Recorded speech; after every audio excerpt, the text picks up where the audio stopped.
Hey guys, welcome back to my channel. My name is Stefan, and in this sight reading mini course, I'm going to help you to improve your sight reading by showing you my most efficient tricks to get around difficult points and make them much easier for you. In each lesson of the course, I'm going to show you a different trick that you can use to make your sight reading easier. And in this video, I'm going to show you one of the most important building blocks of sight reading, which is skips and steps. So recognizing intervals instead of trying to read the notes by note names. Don't forget to subscribe if you haven't already done so, and make sure to check the notifications bell to never miss a new video. Also, I now offer online piano lessons. If you are looking for one, there's going to be a link in the description below. So let's dive right into the core of it. First, let's start with steps.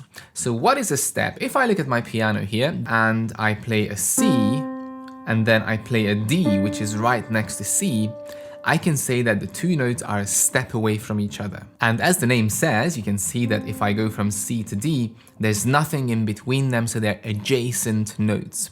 And adjacent keys on the piano are going to be called steps. Now, if I play C and E, this is not a step anymore because we're skipping the D, so one note is missing. And similarly, if I play C and F, again, it's not a step because two notes are missing in the middle. So every time you play two notes which are right next to each other, like these two, we can say that they are a step away from each other. The technical name of a step is called the interval of a second, because if I count up from the starting note, 1, 2, then this is called a second. If I count from C to E, 1, 2, 3, it's a third. So a step is called a second. Now, if I go from C to D, I can say that I moved up one step. And if I go from D to C, I can say I moved down a step. So going to the left on your keyboard is going down, and going to the right on your keyboard is going up. Now let's see what this actually looks like on the sheet music or in notation. The general rule is that if a note is on the line and you go to the next or adjacent space up or down, you're moving a step up or down. If a note is in the space and you're going to the adjacent line up or down, you're moving a step up or down. So going from space to the next line or from line to the next space is how you recognize a step. So let's have a look at C, D, E. You can see that C is on the ledger line, which is a line, and D is in the next space, so that's going up one step. And from D to E, D is in the space and E is the next line, so again I'm going up one step. Now if you look at E and G, they are going to be a skip away from each other, which we're going to talk about in a minute. You can see that the space is missing because you are going from line to line.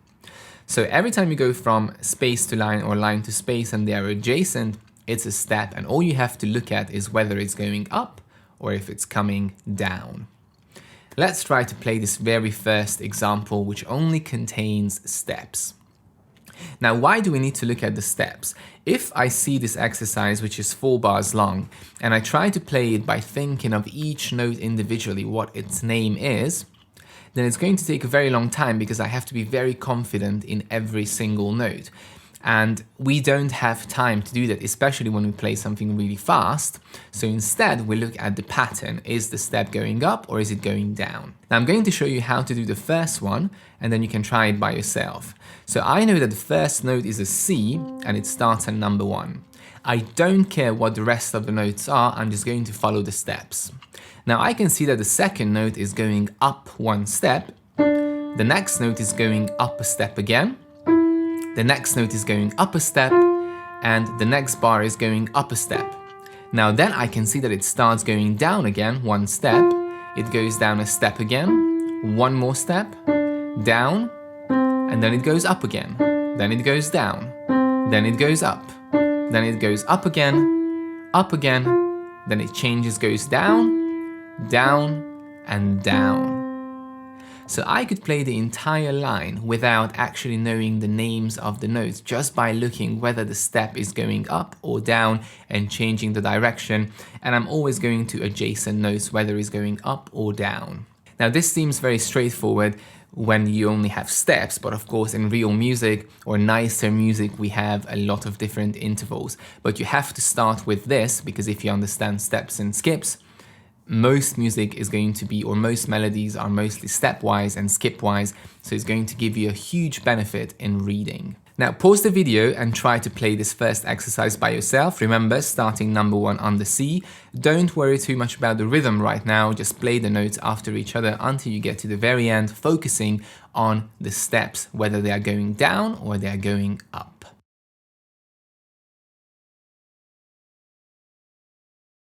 Now let's do the second example. First, pause the video and try to play it, and then I will play it for you and you can check your answer whether you managed to do it properly or not. Now in this one, just be careful, there are some note repetitions where you play the same note after each other, and then just again follow the steps and skips and start number 1 on the C with your right hand.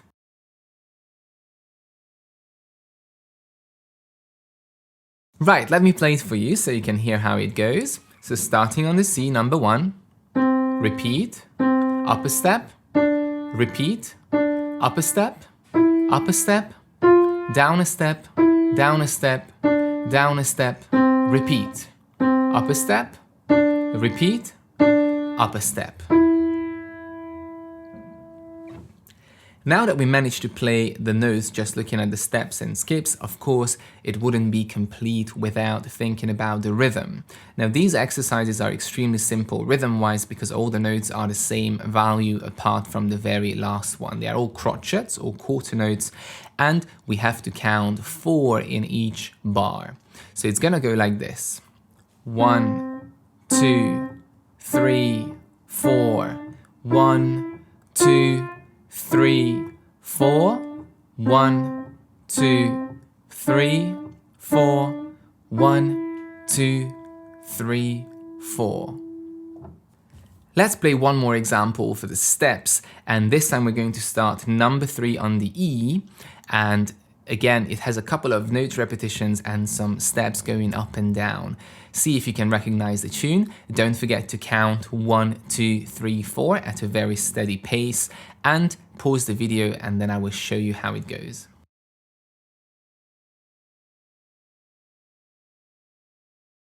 Now that you played it, let me play it for you. So starting 3 on the E. 1, 2, 3, 4.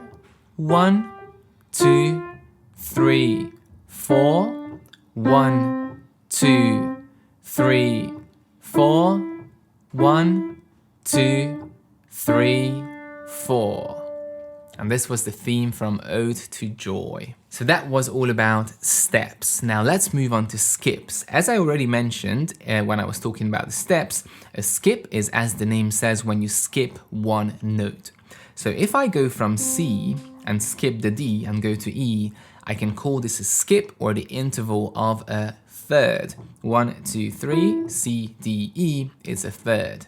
So every time you skip one note, you can say it's a skip, and this one is going up a skip, and then I go down a skip and down another skip.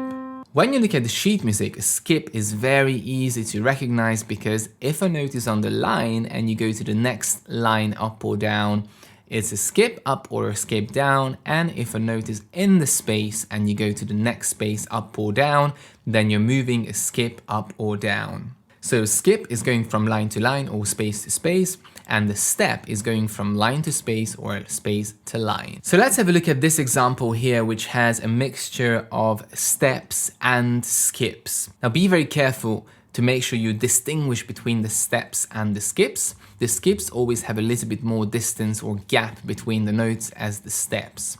Again, start number 1 on the C, make sure you count at a steady pulse, 1, 2, 3, 4.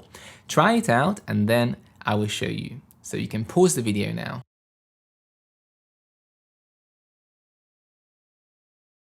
So let me show you, starting on the C, first slowly. Up a step, up a step, up a skip, down a step, down a step, up a step, down a skip, up a step, up a skip, down a step, down a skip, and down a step. And here it is counting. 1, 2, 3, 4. 1, 2, 3, 4. 1, 2, 3, 4. 1, 2, 3, 4. Now to finish off this lesson, let's play something more challenging, hands together. So far everything we played was with the right hand, but it doesn't really matter because it's the exact same logic in the left or right hand as well. But when you play hands together and the two hands play different skips and steps, you need to concentrate a lot more and it's going to be a lot more confusing. So here is this example which has skips and steps in the right hand and just steps in the left hand. As you can see, the right hand is moving in crotchets, quarter notes, and the left hand is moving in semibreves and a couple of minims, so whole notes and half notes. The right hand is going to start number 1 on the C, the left hand is going to start number 5 on the low C, so that's your starting position. Make sure to sustain the left hand for 4 counts while the right hand is playing the quarter notes. Now pause the video, try it, make sure you count 1, 2, 3, 4.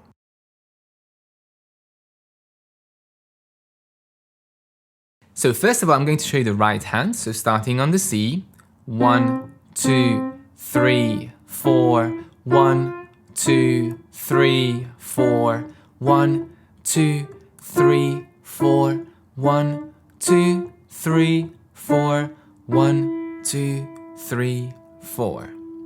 And the left hand starting on the low C with number 5, 1, 2, 3, 4, 1, 2, 3, 4, 1, 2, 3, 4, 1, 2, 3, 4, 1, 2, 3, 4.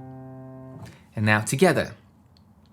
1, 2, 3, 4, 1, 2, 3, 4, 1, 2, 3, 4, 1, 2, 3, 4, 1, 2, 3, 4. And again, I managed to play the entire piece without knowing any of the notes, just by looking at the skips and steps in both hands. This is my number 1 trick when trying to sight read, understanding the patterns of notes going up and notes going down, the melody going up, going down in skips and steps. And this saves you so much time because you don't have to figure out each note on their own. You don't need to know what they are. You can just play them by looking at the relationship between the new note and the note before. And this is called intervallic approach to sight reading. We're going to deal more with bigger intervals in later episodes. In today's episode, I just wanted to show you the skip and step. If you want more practice material, there's going to be a PDF you can download from the description below, and that's going to give you a lot more practice on note repetition, skips and steps, hands separately and hands together as well. Thank you very much for watching, and as always, subscribe for more.